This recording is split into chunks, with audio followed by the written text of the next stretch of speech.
Welcome back to another podcast. My name's Seth, and this is No Sugar, No Cream. And it's Tuesday, and we are live once again for you guys. Hope you're having a good day.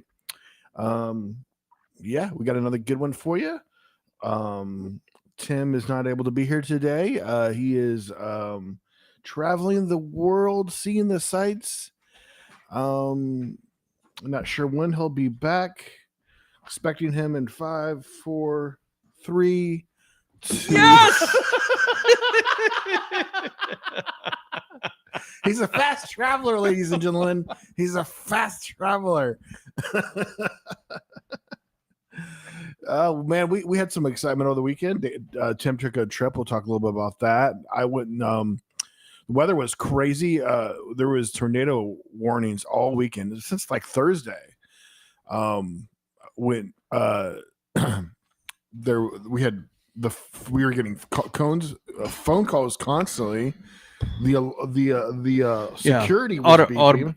The auto. It was crazy. The Nashville Metropolitan has a great auto system that calls you. I guess anybody phone number they have, they call and they give you an automated warning. They send you texts. Sirens were going off. I mean, you could not sleep. Yeah, it was impossible to sleep through it. I think that anybody with basically, if your phone is probably in this area, it will call you. It seems like, because I think even out of town people were saying they were getting phone. Oh, really? calls. Okay, so it didn't need to have your number; it just automatically blankets. Apparently, must be an interesting system. Yeah, calls in the air. Yeah, right. Because how would it know my phone's? My phone's not from here. So, and then it could easily end up calling a bunch of people that aren't here. So, of course, that's technology is a wonderful thing, Tim. Technology. Yes. You ever see that stupid little clip? Like, some people are scared of technology. And the guy's walking around with a sign that says technology. He's like, jumps in their face. Technology! Don't be scared of technology. Technology is your friend. But I started my fun on Thursday. Went and saw a really good comedian. I keep on calling him Mark Hamill. That is not the right name. It's Mark Hammond.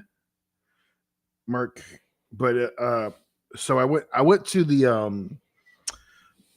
I saw the show in it keeps coming up Mark Hamill. I keep on saying Mark Hamill. I have to look up his. It's a building that used to be where they did the all the old shows. What's it called? Goodness gracious! It starts with an O. Opera. The opera. Oh, the opera something. Grand Ole Opry. Grand Ole Opry. Yeah. It's I guess they have it at a different location now, but yeah, this building is old and it's all pews. It's all the Ryman. Ryman, yeah, Ryman used to be the Grand Ole Opera. I didn't know that until I guess it kind of popped up. So you went to the Ryman to see a comedy show? Yeah, okay, yeah. That was Thursday. Well, it was a church before it was the Grand Ole Opry. Right, I think you told me. Yeah, I think you told me that. Yeah, it's a wonderful venue in Nashville. It is beautiful. It's just I was just like. Luckily, they gave me a separate chair to sit separately because me and this other big guy were squished together, but they moved me and I enjoyed the show, other than a heckler, which was annoying. So that was frustrating, but it was a great show. I have to look up Mark Norman. Yeah, Mark Norman. He goes on Joe Rogan a lot. He's part of the crew, what is it? Protect Our Parks, which is really funny. It's 4 friends that do a podcast once every 3 months on Joe Rogan's podcast and have a good time. It's super funny. Usually talk for 5 hours. So then you headed out of town Friday for your trip. I went to Atlanta. Yes. I went to a sync conference all about sync. Sync is when music is synchronized to picture. And what that means in practice for the layman is commercials, TV shows, movies.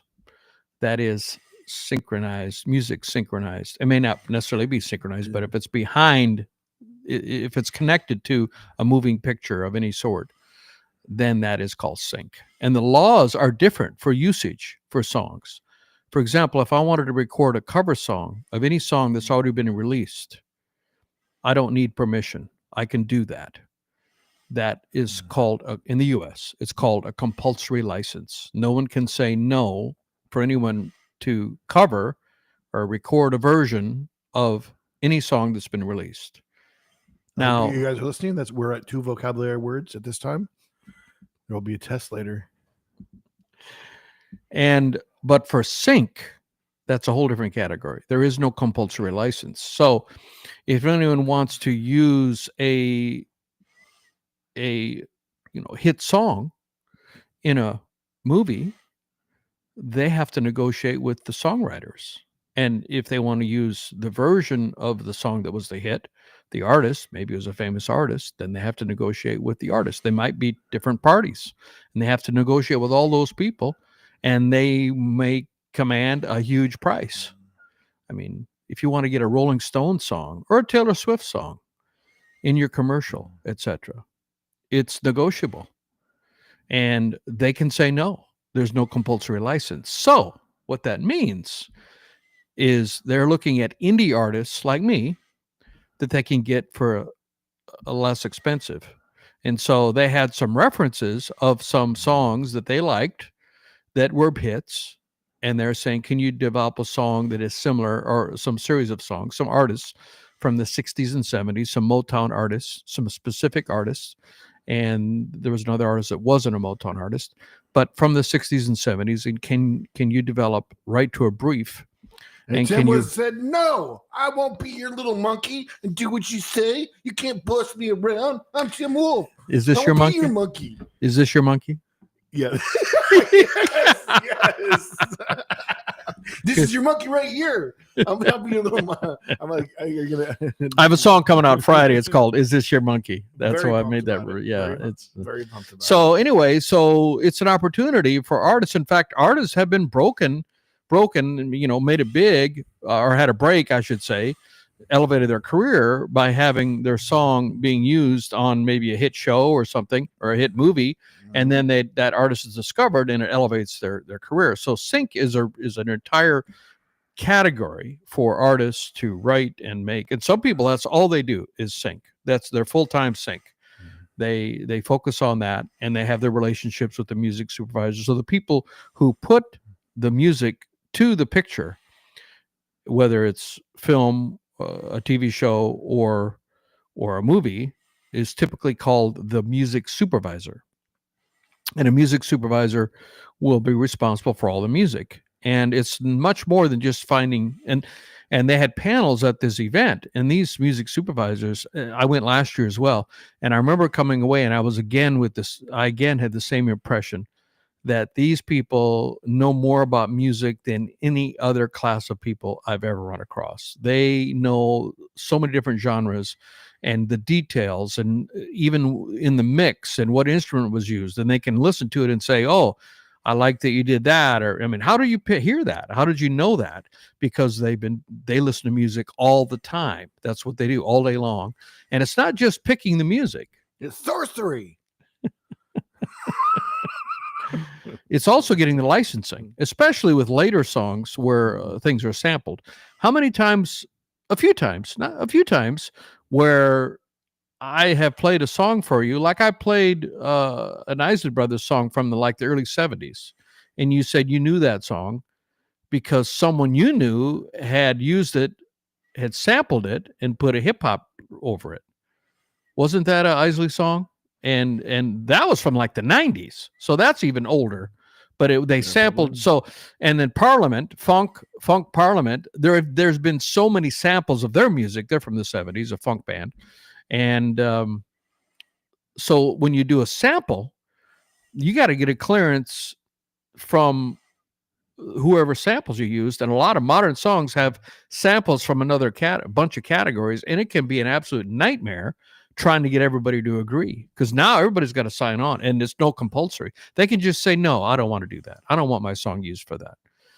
Versus if you got a young or independent upstart artist trying to raise their career and who wrote the song and played all the instruments and produced it, and they call that a one-stop shop, where I can speak for every person who's responsible for the songs I'm developing, because I wrote it and I played all the instruments, I sang on it. It's called one-stop shop. And they really like that, because sometimes they're really under the gun and they have to get approval and get it. The director says, hey, get this done, especially if you're on a TV show. A TV show coming out, let's say, every week, or it doesn't even have to be a broadcast. Could be like, what would we watch? Mobster, sitcom or something, or even the series drama. We watch the Guy Ritchie show. Yeah, the new show. The new show, and it comes out every week. City, is it? Mob City, that's right. City, yeah. It's, and it comes out every week. Now that they might not get that ready until as early as you think. They're still probably putting music to it, possibly close to the deadline. Yeah, and they got a really close deadline. And 24 hours, for example, there'll be times they said time is of the essence. Many times these supervisors were talking, and if they have a song they like, and the person is saying it's not one-stop shop, but I can reach out to that person, then no, thank you. I don't have enough time, because in my experience, I've had too many horror stories. And the worst thing they will lose their jobs if they put a song and they say it's cleared, but somebody who had 2% ownership of a sample that was used in that song comes back later and said, you didn't have my approval to use it in that song, and it becomes a big lawsuit. They can get fired, or certainly a black mark against their career. So there's a lot, and if it's a big blockbuster movie that has won hundreds of millions of dollars, there's a lot of money there that somebody could sue and go after. So it's a very serious business. Music supervisors have a tough job, and they do a great job for the most part. And I would say for the all part, and it's a tough job. And there was a lot of music supervisors there, and they're interested in new music. They're very open to new music. And I played one of my songs for the panel, and they loved it. And there were a lot of positive comments. So in fact, they said my song Earthquake in a Bottle, they thought it would be a good fit for a Breaking Bad type show, Better Call Saul. Of course, they're not making any more of those, but that music is being used for new shows. So as you can see, Tim was bored out of his mind this weekend. No, it was awesome. I heard your voicemail. I was like, oh, Tim had a great time. I was still in the show. So yeah, Saturday I went, and while Tim was getting semi-famous, I went to Kill Tony show, and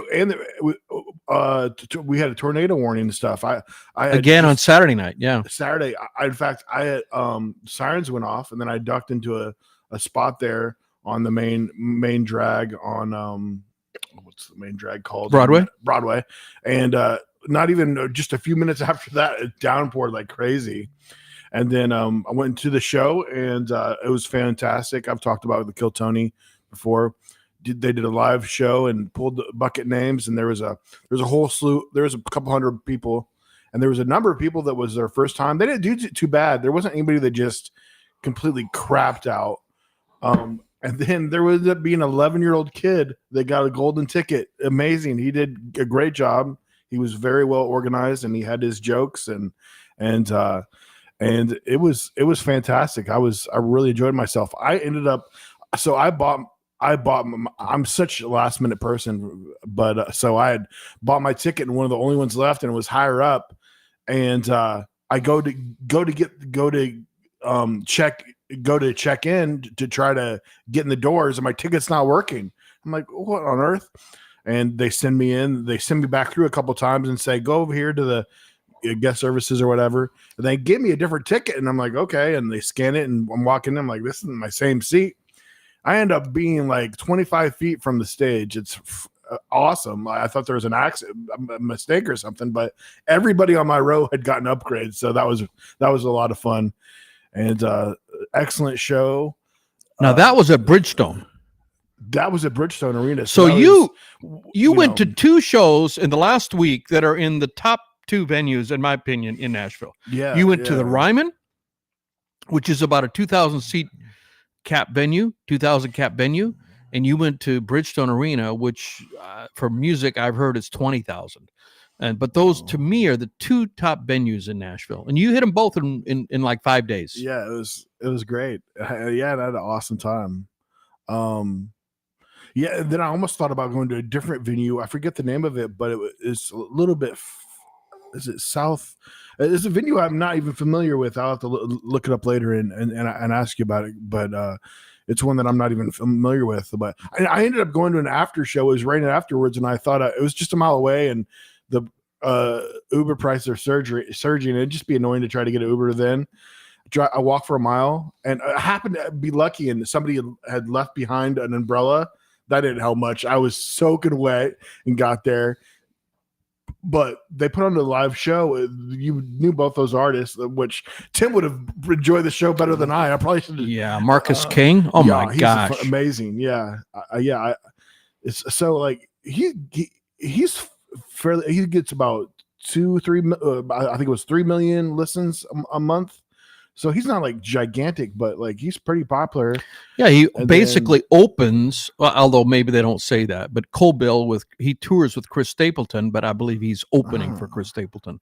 So Chris Stapleton is, levels above him, but maybe they're consider themselves. Maybe Chris says, "Okay, I'll let you be at my level," but he's not really. I don't think he's not at a Chris Stapleton level. Well, and that's the thing. You can have just even a little. Any amount of fame, man. If an artist wants you to open for them, they'll open for them. Yeah. That's what's cool. I mean, they basically just pick their own. I mean, they might have some management that helps. If I told you the story about an artist, Shane Prophet, in Nashville, I mean, I don't know this man. He's probably in his 20s, and did I tell you this story? Shane Prophet? I don't think so. I only saw it on TikTok. I haven't met the guy. His story is absolutely amazing and influencing. He's probably I'm guessing in his 20s, and songwriter, and he was mowing the Meridian for Nashville. Parks or whatever would be what would be the organization, the Parks and Recreation, whatever organization, whatever grouping that is in the government that takes care of the meridians on the highway. And he was mowing he said $10 an hour. And he had met this girl. I don't know where he met her, but they were going on a first date, and she wanted to go to sushi. And he said, he's a bigger guy. And he made a joke, and he said, I am not you can tell I like to eat. Just look at me. But sushi's not my pick, not my thing. So he goes to the sushi place because the girl he was dating wanted to go there. And as he was walking in, there was a guy holding the door open, and it happened to be his like my Marcus King, my favorite artist that I would love to open for would be Marcus King. And I don't even remember the name of the artist, but it was a country artist. And this guy was holding the door. He was at the sushi restaurant. And so Shane, and he's telling this story when he's on tour, standing on a big stage, because you can see the girders behind him, like on an outdoor stage. They have like 30 feet high girders behind, and you could see behind him that he was on a big, big stage, and he's telling this story. And so he went in and ate, but he kept thinking about looking over across the room at this artist. And he musters enough courage and goes over and talks to him. And he introduces himself, and he says, I'm a huge fan. He said, I've only been to 5 concerts in my life, and 3 of them have been one of yours. So he went to this guy 3 times. He really loved the guy. And the guy's wife was there. And I wish I could remember the name of the artist, but he's a major label artist in Nashville country. And his wife was there, and they said, well, do you have some songs? Send them to us. We have a publishing company. And here's my email, send us some songs. And so he did. He sent some songs. And normally you do that in Nashville, and you're like, I'll never hear from them again. They're just being polite. Lo and behold, 2 weeks later, they emailed him back and said, we love your songs. We want to sign you to our publishing firm, and we want you to open for us on tour. That's why he was reporting from that girder, that big stage, that he was somewhere on tour. He went from working for $10 an hour mowing the meridians for the Nashville Parks and Recreation to on tour with a major label signed artist. So it can happen.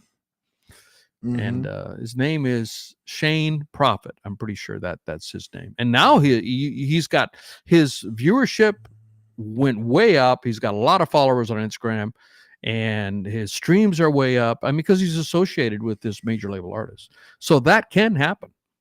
Very rare, though. Very rare. I feel. I've never heard that kind of a story for anyone. Well, another one would be Oliver, the guy that got on the Joe Rogan podcast. Oliver Anthony? What's his? Yeah. Oliver. Yeah. Anthony Oliver? Oliver Anthony. Oliver Anthony. That's not his real name, but that's his stage name. He blew up. Joe Rogan played his song on a podcast. So, if you're listening and you have a song you want us to play, we'll break you because we're right there, right behind Joe Rogan.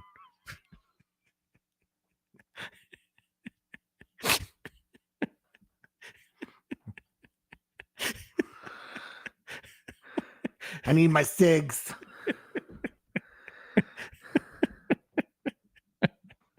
I need a cig. Tim, did you get me my cigs? This is when I show up, Tim. Seth just disappears. And I show up and I want my cigs, and I don't want to hear any conspiracy theories about how cigarettes aren't good for you. He's always talking about this nonsense, him and those hillbillies. Those hillbillies and Yanks. Oh, can't stand me some Yanks. Hey, what happened to Squid Games guy? He fell on the ground and I didn't feel like picking him up. I replaced him. And then here's my newest addition. We got little baby Yoda. I can't even think of his name right now, and then Baby Yoda. That's his name. Isn't it? Does he have a name other than Baby Yoda? He actually has a name. Guru. I almost say Gerber. It's something different. It starts with a G, I think. But then I just got this. This is a little collectible. If you've seen Jurassic Park, you're a fan of that. But yes, speaking of pulling, they took this from the DNA. They just the if you remember, the entire plot for Jurassic Park is that they found a mosquito encased had bit a dinosaur, and they extracted the DNA from the blood that was in the mosquito that was encased in alabaster or whatever, this kind of material, like a resin that then becomes hard. I can't remember the term for it, but that was the plot point, a really ingenious plot point for how they were able to recreate the dinosaurs. That was the writing. I mean, they just didn't. They had to come up with a logical way. I remember I read the first Jurassic Park book in alabaster. Alabaster, is that what it is? It's this material. Oh, good question. I'm not sure. But anyway, they had the whole. It was very believable. Very believable that this actually happened. That they could find a mosquito that was encased in this liquid that enveloped him and then hardened. Enveloped the mosquito, and that there was blood DNA in there, and it was preserved because it was surrounded by this molten plastic or molten whatever, alabaster, whatever it was, that then hardened and to preserve it. And a very believable plot. All right, so this is very exciting news. I love things that have been extinct, and and the idea of possibly bringing back animals that are extinct, and hasn't been done until now. They officially brought back, if you've watched Game of Thrones, the wolves in that, those are extinct, thousands and thousands of years been extinct. The dire wolf, and they have officially brought one back. They're at 4, I think, 3 or 4. And they're the oldest now is I watched a little video on it, and it was just amazing. They got 2 brothers that are like 6 months now, I think 4 or 6 months, and it is amazing. They're of course they're white as can be, and because they were, that's the environment they grew up in, but out of a Dallas-based biotech company Colossal says they've resurrected the giant Ice Age direwolf species made famous on the television Game of Thrones. So they won't really. They say they're out of Dallas, but it's somewhere in the north. They say it's in North America, but they don't even want anybody to know where they're at because people just show up, and they've already got people calling them like, "I got lots of money. Can you make me a direwolf?" And just how big they are already. They're already at like what 80 plus pounds, 5 feet. I don't know how long or tall. I think they look crazy, and they've already found out one thing about them is that, I mean, they're like growing. They're growing like these manes. They have like almost like a mane looking to them, like a lion. But it's interesting to see this. So they were able to. The guy was just on because Joe Rogan's into this kind of stuff too, but I mean, everybody is. I mean, everybody watched Game of Thrones, so I mean, this is a very unique that this is the first animal they bring back. There was a skull, so I mean, they didn't even really tend. They thought that it was white, but there was even papers claimed that they thought they were red or whatever. But so there was a skull, and they got permission from this museum. It had just been sitting there already for a long time, and they drilled into the back of it to a certain spot to where they know that they can get the DNA, because at that point they only had 15% of the DNA, and they needed to have the DNA, like, really, you got to have a really good copy of the DNA, and then they're able to, even once they see the DNA, they're able to copy the DNA by changing other DNA into that DNA to mimic that DNA or whatever. It's crazy. And they were able to do that, and they came out with the first one. There's videos of them crying and everything. They're white as can be. They look amazing, but I mean, they just look like wolves at first. But now that they're at 6 months, oh my gosh, the manes on these things, they look amazing. And they're in this large area where they feed them and everything, but they're going to be in a large enough area where they'll be able to hunt for themselves and stuff. And they're going to study them and all that. But they want to bring back the Tasmanian tiger. Are you familiar with that animal? It looks like it's like half dog, half tiger looking.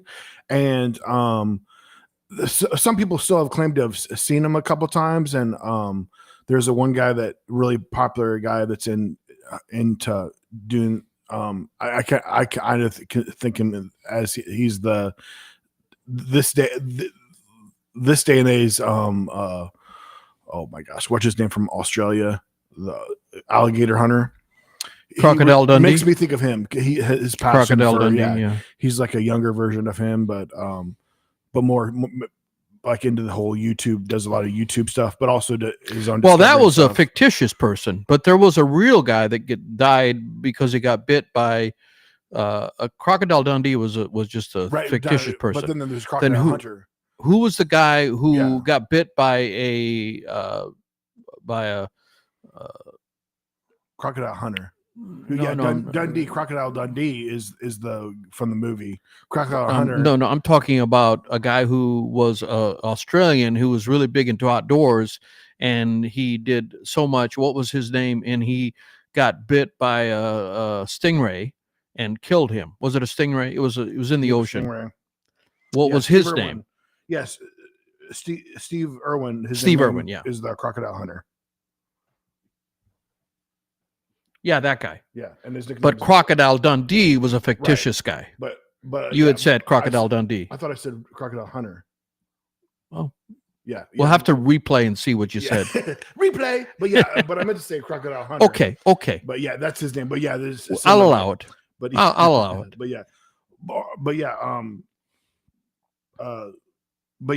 yeah. So yeah, he crazy passionate and got one of the only people in the last 100 years to be killed by a stingray. Yeah, and that's something. And a big reason, which you think he would be smart enough to not to do it, but he just react to it and he pulled it out. If he wouldn't have pulled it out, and they would have, like a doctor would have been able to surgically remove it, he could have possibly, there would have been a good chance of him surviving, but he pulled it out and just, it was right in the heart. but who knows if he would have still lived. I mean, but that's a big thing they say. But yeah, so the dire wolf is back, like the big Game of Thrones wolf, the gigantic wolf. So it will be, I mean, they get gigantic. So that will be crazy to just see that thing grow. And then hopefully, at some point, you should hopefully be able to go see it. I mean, the first animal ever brought back from extinction. That's insane. And they want to do that. I mean, one of the biggest ones they always talk about doing, I mean, I'd love to see some dinosaurs come back. But is also the elephant-like one, the woolly mammoth. Mm-hmm. And basically they would, have the DNA for it and put it in the egg and put it into an elephant. An elephant would carry it, and then out would come a woolly mammoth. So that would be amazing. So, but that's exciting. So today in news, there's a place in South Dakota. South Dakota has a lot of fossils. And they found some fossils, some of the most complete fossils of dinosaurs in South Dakota. Where I'm from, South Dakota. We need to dig up some of our land. We need some people. Could be, yeah. And they have. I remember there was a place that I went to where a bunch of woolly mammoths. They must have like a water hole where they must have been watering, and there was a bunch of carcasses that must have. Somehow died there, or they fell in or something. There's a place in South Dakota that has a lot of woolly mammoth carcasses, the fossils of that. Interesting. Well, my first thought is, I was like, an animal, a good time to kill somebody is when they're drinking for water. So that would make sense why there would be carcasses there. And then they maybe drop. Yeah, I remember going. It's in the Black Hills area, and you can go there. And I remember going there, and with my friend Chris when he came to visit, and they talked about it. And I don't recall what they've theorized, why all those fossils are there, but there's a bunch of them. It's like they all fell down, or maybe you're right. Maybe they were killed because they were watering there, and they got attacked and they died. And but it's interesting.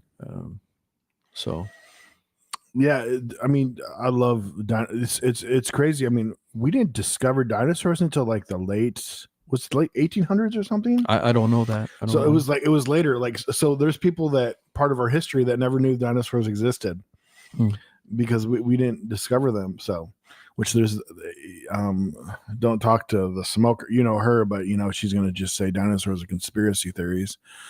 But she's a little crazy. But we won't speak of her unless she comes out. Sorry, apologize. But, what you got going on the rest of the month? Anything? You said your song's coming out. My song, about that. Yes. Is This Your Monkeys coming out? It's just a comedy, kind of a comedy song, comedy blues song. Excited about that. And it has a Greek chorus in it. What I would call a Greek chorus is basically a call and response with the conscience of the singer. So the song goes how it's only a 3-minute song, but the story of the song is the singer's uncle has a monkey, and his uncle named him Bill. And Bill, the monkey, is very troublesome. Gets into other people's fields and gets into things that it shouldn't get into. And now he found some alcohol. He's been drinking alcohol, been getting drunk. And the neighbor's angry because the monkey's creating mayhem. And the neighbor knocks on the uncle's door and wants to know what's going on. And the uncle denies even knowing the monkey. The uncle says, I don't know this monkey. And the Greek chorus saying, is this your monkey? Are you sure this isn't your monkey? Are you really sure this isn't your monkey? That's like the conscience speaking. And then, so the second verse, or the third verse, actually, the uncle he says, I'm done with this monkey. So he gives him away, and the monkey goes to a few different hands, and he finally ends up in his final owner. And that owner takes responsibility, and this is my monkey. This is my monkey. And that's how the song ends. This is my monkey. It'll be my monkey till the day I die. So that's the story of the song. and you'll have to check it out when it goes live. I am that monkey. It's a comedy and also a little bit of a morality tale in a little 3-minute song, maybe not even Fantastic. quite 3 minutes. Hey, there's plenty shorter songs that doesn't matter. Hey, as long as it's 3 minutes of fun, it don't matter how long it is. You can always put it on repeat. But yeah, that's exciting. That's exciting. I can't help but think about just what animals.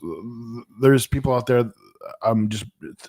My mind goes back to the dire wolf and other animals they could bring back from the past, and it would be just insane to just go to a zoo someday where it's nothing but animals that we could only imagine. I mean, they're even saying now that some of the dinosaurs are possibly, they think possibly that maybe they were covered in feathers, and that looked like, we never saw them. So it's kind of very interesting. Velociraptor is a bird that could fly, I believe. Was a Velociraptor. Was that the one I'm thinking? There was one that was a bird that could fly. I mean, there were dinosaurs that they claimed could fly.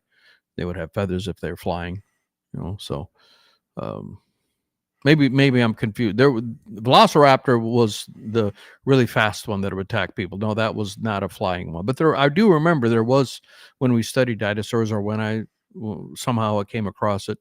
I've never been, obsessed. A lot of kids are obsessed with dinosaurs and want to learn all about them. I guess I was never in that camp. Well, I love hearing about history and how it popped up. And there's a traveler that was traveling all over into Asia and everything, and claimed that that they had a dinosaur. That there was a documentation of people like on staff at a place, and there was one of the person had a job that was had a name that where he was handling maybe it's a dragon or something like that, or another name for like a dinosaur, but he was the handler for this animal that was kept secret. But there's even a couple mentions of in the Bible talking about a large animal that would have moved like a dinosaur, and people will debate all day what exactly it was. But they definitely lived, and we have the bones to prove it. And it's amazing. And I love all the still that they in the Congo to today, even all these tribes claim to see crazy things that don't that people can't, that aren't named. And the thing is, we still discover 100 some species every year, so there's things out there. I can't imagine something being so big though that we haven't seen. We've been all over the world, but yet the